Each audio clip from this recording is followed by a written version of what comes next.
4.0 was meant to be the saver of lag, with a huge rework targeting pops, but after an extremely rough launch, it turned out performance was worse than ever. Since the release in May, the devs have been plugging away at improving the game, and 4.3 looks to be one of the best performing versions of the game. In this video, we are going to look at the performance comparisons, why it's so good, as well as further information on the 4.3 beta patch notes. Let's get into it. Performance. Back in 3.14, we had hit the limits on how far we could go with optimization with many of the systems of Stellaris. In the 4.0 update, we changed planet and pop systems to one that would be a better foundation for future performance improvements. And as we know, it was a foundation because it was not optimized at all. Alongside the design changes to reduce ship counts and balance the economy, with 4.3 we're finally able to deliver some of those promised improvements. If you didn't know, 4.3 has been running a beta for quite a while now. This beta's sole purpose was to really get that performance promise that they promised back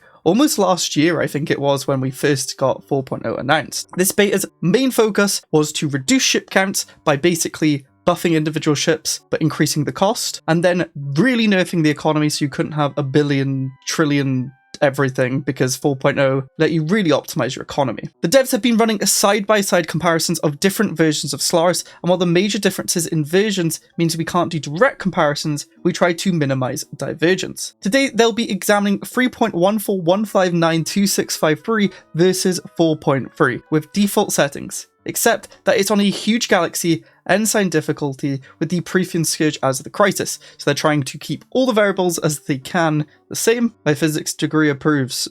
Autosaves were disabled on this run, they wouldn't interfere with the recording. Both of these were run on the same higher end Windows machine, an i9-14900K with 32GB of RAM, and a GeForce RTX 3060. Interestingly, Intel processors are much better at multi-core performance, whereas AMD have a better core processor speed. So if you are thinking of getting a processor, AMD is usually better for Stellaris because of how single core based it is, but of course the devs are constantly trying to make as many multi-core updates to the engine, so that could change in the future. Some of these changes are hardware dependent. We're very interested in hearing about your performance experience in the Cetus open beta, which is something I really love about these betas that they've been running for the past year or two, is they'll do a change, but it's a beta, so if it sucks, we can let them know before it's in the main game, which I think 4.0 didn't have enough time in the beta because there was so much feedback and it wasn't really ready for us to test. But with 4.3, it's been out for a while and they're really focusing on it. Okay, we do have the performance comparison here. You can see already 4.3 is ahead of 3.14 in fastest. Now, interestingly, around year 10 in 3.14, we're over double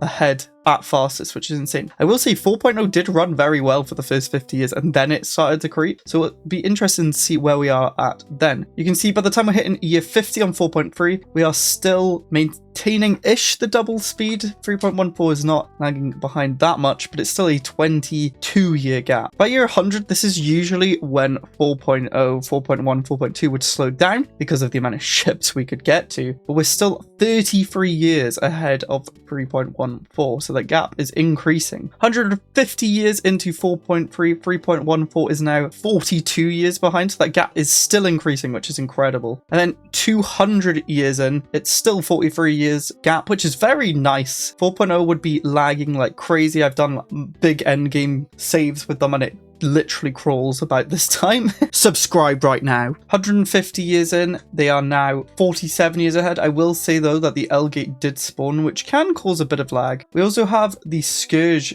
destroying a lot of stuff, whereas I don't see it here. I don't know if it's spawned. We did also have a Horde spawn, so this is why you can't always take comparisons, because Stellaris is random. You don't know what's going to go on. 200 years in, they're now 69 years ahead. You can see though that a lot of the galaxy is still intact, whereas this one has been damaged, but still, the deviance, you wouldn't expect it to be 69 years. You'd expect it to be maybe 5-10 years if it was purely because of random variants. And then it took a long time for it to catch up. The Scourge did spawn, but you can see like this 4.3 is more suited to even later than this. And you can see the actual time difference here. It took 3 hours and 50 minutes to do 298 years, whereas it took 5 hours and 38 minutes to do the same 498 years. That's what, like an hour and 40 minute difference ish. So that's really nice. And I could imagine 4.2 was even longer than this because 3.14 actually run really well. We're comparing it against, in the last 4 or 5 years, probably one of the best versions of the game in terms of balance, kind of stability, bugs, and performance. So here's a chart looking at the seconds per year generated from TSVs using game state timer command line parameter. Now, what is that? Essentially, you can add a launch option to the start of the game, and it will give you a text file that shows you the exact times. This means you can do these tests for yourself. You don't have to take the dev's word for it. You can do it. And you can also stick to the same seed, which is cool. I wish we had seeds in the game normally. That would be sick. Now we have the graph actually charting this data, and you can actually see, very interestingly, the baseline kind of starts low for both 3.14 and 4.3. They follow the same sort of trajectory, the same gradient, or like increasing in lag as the game goes on. But what's really interesting is around year 2375, we kind of like plateau, whereas 3.14 keeps going up. Like if you plotted just a straight line through them at that point, the 4.3 data is almost straight. So that means the longer the game goes on, it doesn't increase in lag, which is actually insane, which means in theory, unless it increases again, you could just play forever at that speed, which is about 70 seconds per year, which again, basically a minute per year is insane. When I was playing 4.0 late game, Uni 25 times all crisis, it was taking about 10 minutes per year.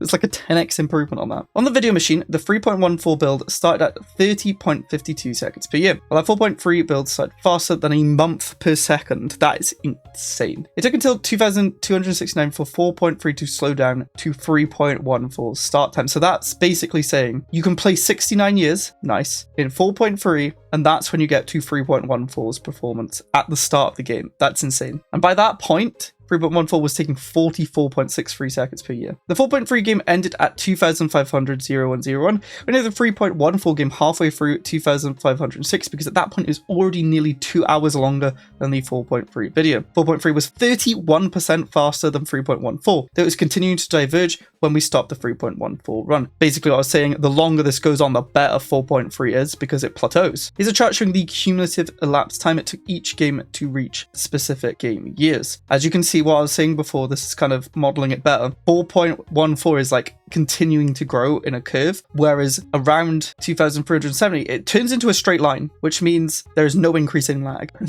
That's mental. We're pretty happy with these improvements, but we're also not quite done yet. That's a good sign to hear. We're looking to update the Cetus Open Beta tomorrow with a branch that has some more experimental performance updates. They want to go crazy. They literally want to never see a lag comment ever again. As this branch includes experimental changes, we'd like to remind people that we have a Cetus rollback branch that uses last week's build. I ran the same save game 3 times on different branches, the current live 4.2.4 version, last week's Cetus Open Beta, and a version including the experimental changes. While it looks like the experimental branch is tracking closely, those sections where it's a bit faster add up over time. In these tests, the experimental build was about 4% faster than the main Cetus Open Beta. A few more optimizations made it into the build after I ran these, so the Open Beta update that went up today should be another hardware dependent 1 to 2% faster. So they're actually like chasing those small percents now, which is incredible. This graph as well, you can see how 4.24 starts off really quick, starts getting a bit laggier, and then again like 3.14 with all the ships and random stuff going on, it just keeps increasing. Whereas 4.3 and even the experimental change basically plateaus or even gets better.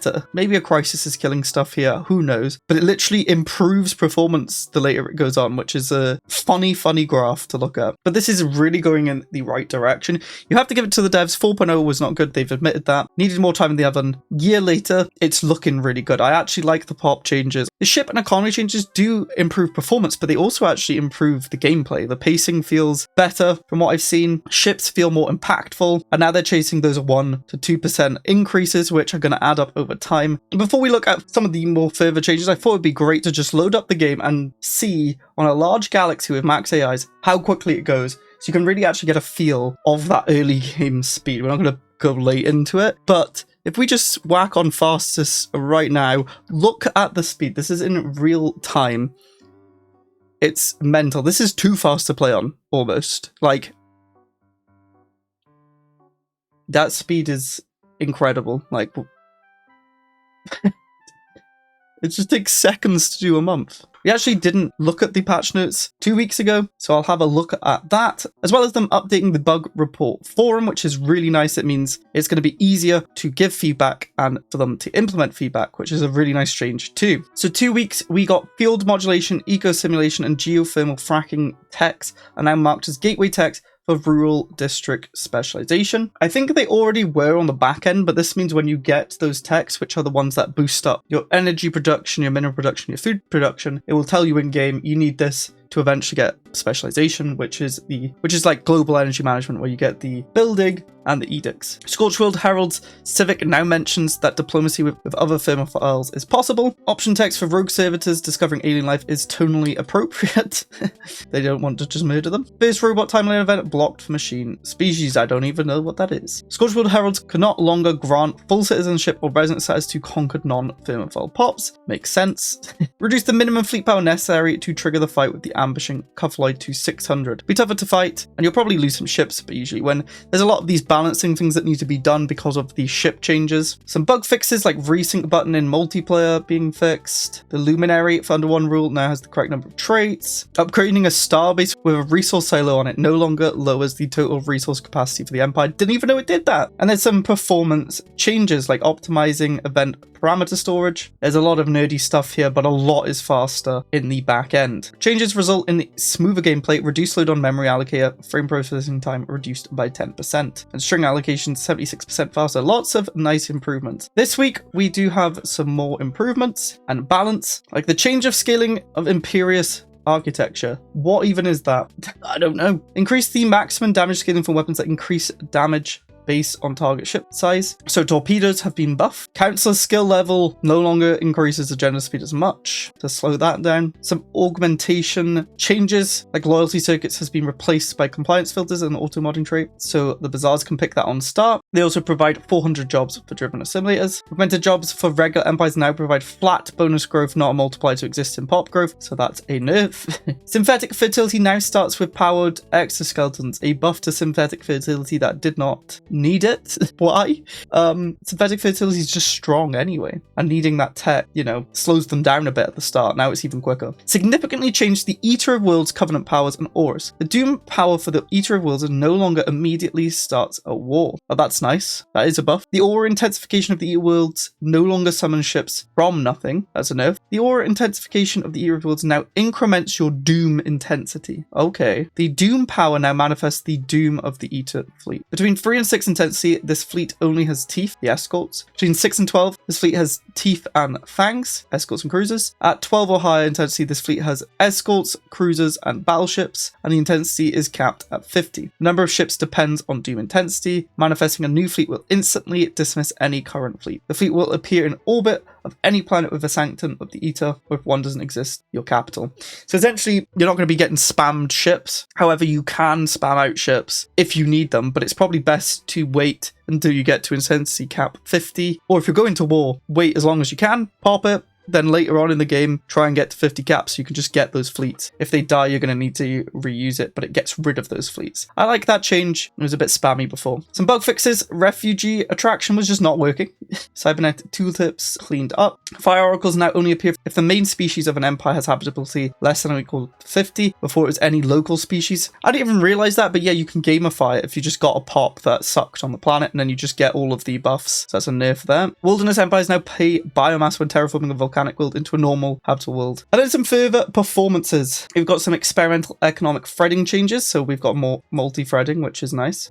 And yeah, a bunch of multi-threading stuff, and a major rework of modifier calculations for planet pop groups, armies, leaders, ships, and fleets. We'll see how much that helps and if it works. This week's update was a little light on balancing and bug fixing, so the design team will be shifting back to that for the next few weeks. While the programming team is going to change focus to primarily stability and multiplayer out of syncs. We'll be keeping an eye on performance feedback and metrics in the meantime. And now they're basically polishing it up, getting its stability going, getting balance going, and getting out of sync since the performance is very good now. There might not be many more after these experimental ones. They're also streaming sub 4.3, so you can ask their questions on this Stellaris channel. The next dev diary is planned for the 19th, where they'll do another review of feedback and the path to release. Thank you for watching. Now go watch me mispronounce every single Dune name and everything in this mod that turns Stellaris into Dune. Goodbye.